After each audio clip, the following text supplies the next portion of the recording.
आज श्री विनायक जी की कहानी। एक छोटा लड़का घर से रूठ के निकल गया। बोला आज मैं विनायक जी से मिलकर ही घर लौटूंगा। विनायक जी ने सोचा कि ये जंगल में चला गया, कहीं कोई शेर वगैरह इसे ना खा जाए, इसलिए विनायक जी ने बूढ़े ब्राह्मण का वेश धरा और जंगल में पहुंच गए और बोले उस लड़के को, पुत्र बता मैं ही विनायक जी हूँ। बोला तो वह लड़का बोला कि मेरे को कुछ वरदान चाहिए विनायक जी। बोला बोल, जो तू मांगेगा वो ही हो जाएगा। तो वह लड़का हाथ जोड़ के मांगना शुरू करता है, दाल भात मुट्ठी परोसे, स्त्री ऐसी हो जैसे फूल गुलाब का, महल अटारी हो जाए और दाल भात की मैं रसोई खाऊं। और यह कहकर वह चुप हो जाता है। तो विनायक जी महाराज तथास्तु कह के अंतर ध्यान हो जाते हैं। जैसे वह लड़का अपने घर लौटता है, वह क्या देखता है, झोपड़ी की जगह खूब सारे महल अटारी खड़े हैं और हाथी और घोड़े बाहर खड़े हैं। जैसे अंदर जाता है, क्या देखता है कि एक छोटी सी बिन्नी चौकी पे बैठी हुई है और बिल्कुल गुलाब के फूल की तरह सुंदर है।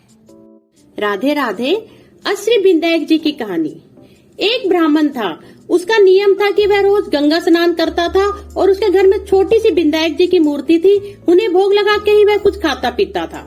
इससे उसकी पत्नी बहुत रुष्ट हो जाती थी कि सुबह सुबह तुम पूजा पाठ करने बैठ जाते हो, मैं अपने घर के अन्य कर्म काज नहीं कर पाती। तो एक दिन जैसे जो ब्राह्मण गंगा स्नान को गया था, उसकी पत्नी ने वह मूर्ति को छुपा दिया। जब ब्राह्मण वापस आया तो वह बोली भोजन कर लो।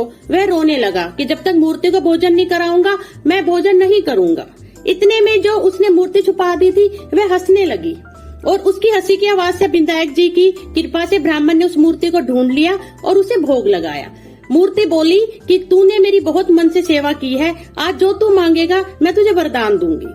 तो ब्राह्मण ने मांगा, अन्न मांगू, धन मांगू, दुनिया के सभी सुख मांगू। और विनायक जी की कृपा से उस मूर्ति ने उसे आशीर्वाद दिया और ब्राह्मण के सब चीजों की। श्री विनायक जी की कहानी। श्री हरि विष्णु जी जब लक्ष्मी माता से विवाह करने गए, तब सभी देवता बोले सब चलेंगे परंतु गणपति को लेके नहीं जाएंगे, क्योंकि वे पूरी बारात का खाना अकेले गणपति ही खा जाएंगे। इसलिए सबने कहा कि तुम घर की रखवाल करो और सारे देवी देवता सज धज के श्री हरि विष्णु की शादी के लिए निकल गए। इतने में नारद जी गणपति जी के पास आए और बोले तुम्हें बारात में लेके नहीं गए। तो विनायक जी रुष्ट हो गए। उन्होंने अपनी चूहों की फौज भेज दी और जो मार्ग था बारात का वह थोथा करवा दिया, जिसमें श्री हरि विष्णु जो दूल्हे थे उनका जो रथ का पहिया अटक गया। जब कोई बढ़ई आया, जब उसने रथ के पहिए को हाथ लगाए, वह बोला जय श्री विनायक जी की। जब उसने ये कहा तो रथ का पहिया निकल गया। तो सब बोले ये रथ का पहिया किसी से भी नहीं निकला, तुमसे कैसे निकल गया। तो वह बोला कि विनायक जी के बगैर कोई भी कार्य सफल नहीं होता। उसके बाद सबने विनायक जी को मनाया और उनको आगे लेके गए, जिससे श्री हरि विष्णु लक्ष्मी जी का। श्री विनायक जी महाराज जी की कहानी। विनायक जी महाराज चुटकी में चावल और चम्मच में दूध सारी नगर में फिरते हैं, मेरी खीर बना दो, खीर बना दो। तब एक बुढ़ी माई बोलती है ला बेटा मैं तेरी खीर बनाऊं, और वह छोटा भगोना लाती है। विनायक जी बोलते हैं माँ सबसे बड़ा भगोना ला। जैसे ही बुढ़ी माई एक चम्मच दूध और एक चुटकी चावल उस भगोने में डालती है, इतनी खीर हो जाती है कि उफन उफन के बाहर आने लग जाती है। तभी विनायक जी महाराज बोलते हैं माई मैं स्नान करके आता हूँ, तू खीर को तैयार रखियो। पीछे से बुढ़ी माई का मन चल जाता है और वह उस खीर को थाल में ठंडी करके और बोलती विनायक जी भोग लगाओ, और खुद उस खीर को दरवाजे की ओट में ग्रहण कर लेती है। जैसे विनायक जी आते हैं वह बोलती बेटा जीम ले।